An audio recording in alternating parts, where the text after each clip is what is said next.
Ils étaient plusieurs centaines dans les rues de Belfort, mobilisés contre la fermeture de l'usine Alstom, solidaires des 400 salariés dont l'avenir est en suspens. On est là pour les salariés qui sont maltraités. Aujourd'hui, on a le sentiment que la direction se sert d'eux pour arriver à ses fins. Elle fait des déclarations qui sont d'une rare violence pour eux. On est juste venu dire qu'il faut que ça s'arrête. Dans les rangs des manifestants, des salariés d'Alstom.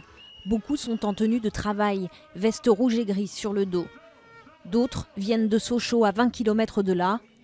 Belfort, Sochaux, même combat, disent-ils. Tous ces gros qui passent du fric, ils versent des milliards de dividendes à leurs actionnaires.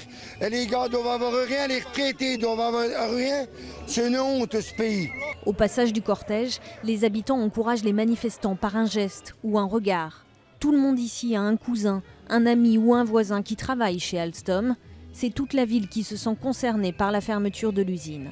L'Alstom fait vivre Belfort, faut pas l'oublier. Et là, les sous-traitants, qu'est-ce qu'ils vont faire? Ils vont aller où? Ceux qui ont une maison, ils vont tout vendre et puis se retrouver avec plus rien.